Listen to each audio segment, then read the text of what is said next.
Hello, dear students. Beta, today we'll do the poem Where the Mind is Without Fear. This poem is written by Rabindranath Tagore और ये poem जो है रविंद्रनाथ टैगोर के द्वारा हमारी कंट्री की इंडिपेंडेंस से पहले लिखी गई थी।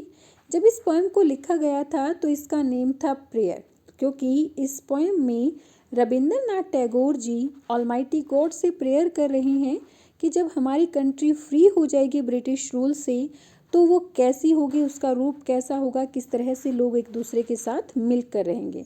सो let's start the poem.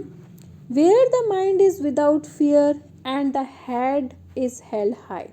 Where the mind is without fear. यहाँ पे पोइट कह रहे हैं कि जब हमारी कंट्री आज़ाद हो जाएगी तो यहाँ के लोगों के मन में किसी तरह का कोई डर नहीं रहेगा, क्योंकि जब हमारी कंट्री ब्रिटिशर्स के रूल में थी तो बहुत सारी चीज़ों से लोग डरते रहते थे। तो आज़ाद होने के बाद कंट्री के लोगों के मन में किसी तरह का कोई डर नहीं रहेगा। The head is held high, और जहाँ पर सबके सिर जो है डिग्निटी से ऊपर उठे हुए होंगे, मीन्स सबको जो है सम्मान मिलेगा, सबकी सेम डिग्निटी होगी, किसी को जो है स्प्रेस नहीं किया जाएगा। वेयर नॉलेज इज़ फ्री, जहाँ पर नॉलेज फ्री होगी। फ्री इन द सेंस यहाँ पर पॉइंट ये नहीं कहना चाह रहे कि आपको जो एजुकेशन के लिए मनी पे नहीं करनी होगी, मनी तो पे नहीं करनी पड़ेगी, लेकिन जहाँ पर एजुकेशन सबके लिए होगी। पॉइंट जो है इस लाइन में कहना चाह रहे हैं कि हमारी आज़ाद कंट्री में एजुकेशन सबके लिए होगी। आज़ादी से पहले जब हमारी कंट्री ब्रिटिशर्स के रूल के अंडर थी उस टाइम पर एजुकेशन सबके लिए नहीं थी। सिर्फ जो रिच लोग थे, एलिट्स थे, एरिस्टोक्रेटिक्स थे, नवाब्स थे, राजास थे, सिर्फ वही लोग जो है पढ़ लिख सकते थे। पुअर और जो अनटचेबल्स लोअर कास्ट के लोग थे उनके लिए किसी तरह के एजुकेशन के राइट नहीं थे। तो यहाँ इस लाइन में पोइट कहना चाह रहे हैं कि एजुकेशन का राइट सबके लिए होगा।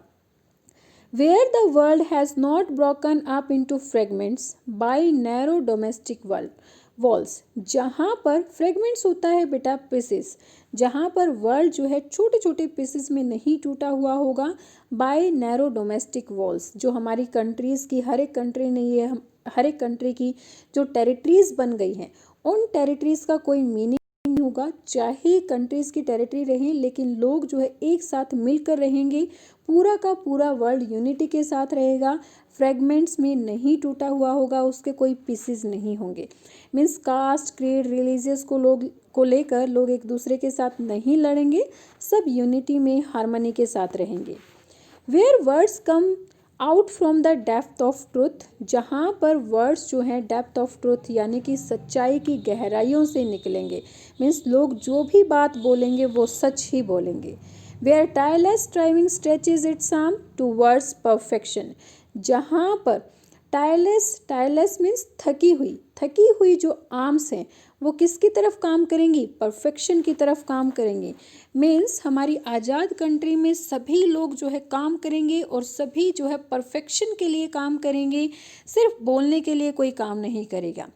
Where the clear stream of reasons has not lost its way into the dreary desert sand of dead habits, जहाँ पर रीजन्स की क्लियर स्ट्रीम होगी। Stream means a narrow river, एक छोटी सी जो रिवर होती है, मीन्स जहाँ पर लोगों की जो बातें होंगी वो रीजन्स, उसके अंदर कोई ना कोई रीज़न होगा, दकियानूसी बातें नहीं होंगी। Into the dreary desert sand of the dead habit. Dead habits means हमारी सोसाइटी में ये जो कुछ पुराने कस्टम्स और ट्रेडिशंस फैले हुए थे जिसकी वजह से हमारी जो सोसाइटी थी वो छोटे छोटे टुकड़ों में बटी हुई थी। जैसे कि अनटचेबल्स को लेकर है, अनटचेबल्स को किसी तरह का कोई राइट नहीं था। ये डेड हैबिट्स ही थी कि भाई कुछ लोग छूने के लायक ही नहीं हैं, उनको टच ही नहीं करना चाहिए। सती प्रथा थी और भी बहुत सारे ऐसे कस्टम्स फैले हुए थे जिनकी वजह से सोसाइटी में बहुत सारे कॉन्फ्लिक्ट्स थे।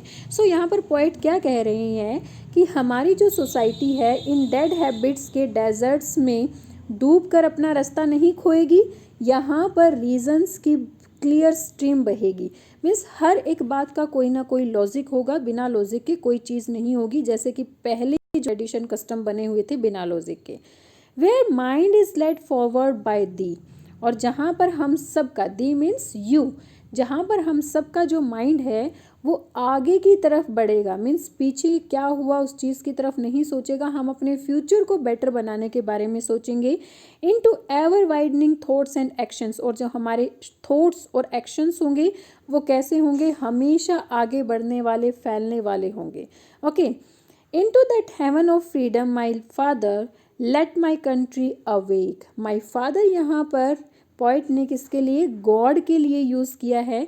इस लाइन में गॉड से क्या कह रहे हैं पोइट कि into that heaven of freedom, हमें लेट माई कंट्री अवेक, मेरी कंट्री को अवेक करो उस फ्रीडम के हेवन में। मीन्स जब हमारी कंट्री फ्री हो तो ये सारी चीज़ें हों, लॉजिक हो लोगों के पास, कोई डेड हैबिट्स ना हो, लोग जो है परफेक्शन के लिए वर्क करें, हम जो है रिलीजियस कास्ट क्रीड को लेकर किसी के साथ ना लड़ें। मीन्स हमारी जो कंट्री हो वो एक हेवन जैसी हो, स्वर्ग जैसी हो, जहाँ पर सब लोग मिलकर रहें। हमारी कंट्री को ऐसी ही कंट्री बनाना, मेरे कंट्री के लोगों को अवेक करो कि उनके माइंड में ऐसे ही थॉट्स हों। यहाँ पर पोइट जो है गॉड से प्रेयर कर रहे हैं। सो that is all about this poem. You have to read this poem in a very careful manner and learn its exercise. Okay, bye bye, keep learning.